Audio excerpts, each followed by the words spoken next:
I think Alan was a bodhisattva. And he described himself in a poem he wrote called Stumblebum Bodhisattva. And so I'm going to read that poem, and then I'm going to read a poem about that poem because Martin read Stumblebum Bodhisattva. I asked to be sent back to earth. I'm here again, whiskered and hungover. I must have forgot how discouraging things are.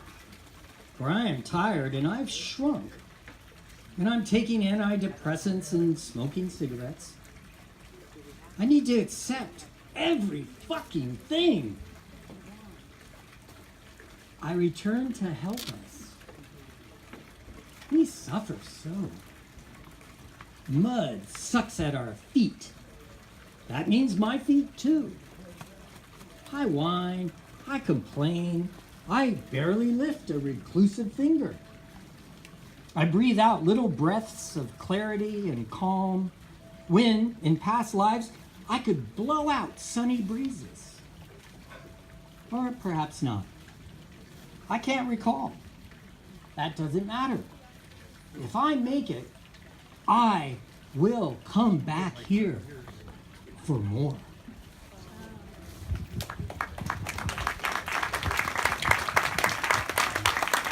Alan. So, back in January, or was it?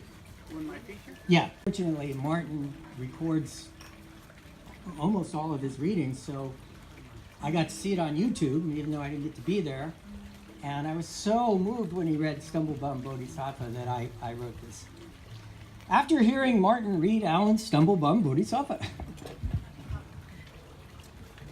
watching two young women just now kissing in the coffee shop where I used to sit fantasizing about two women just like this kissing in front of me. But now I'm tired, Alan. Like you were before your body went beyond weary, drifting back into all the elements of earth, fire, water, and air that were once you. I want to be like you, Stumblebum, accepting your hairy shrunkenness. I already got the discouraged part down. Antidepressants are on board. I want to be like you.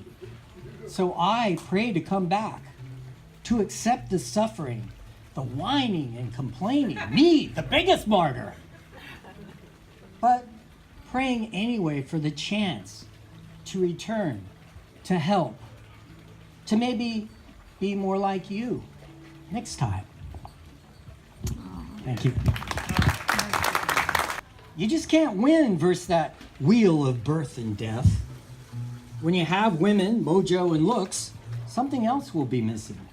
Your teeth haven't all been accounted for now, and an ex is asking for help, digging out her car. There's poverty ahead. And in the rear, those trees you felled with the toy hatchet Dad bought at Woolworths, it just won't go away.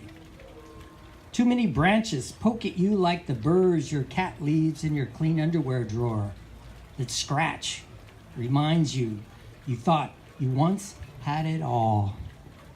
Squirrels had less nuts. Your hair grew fountains of broken hearts.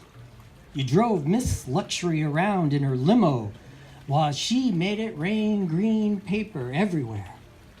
And each white powder was golden on the other side of dawn.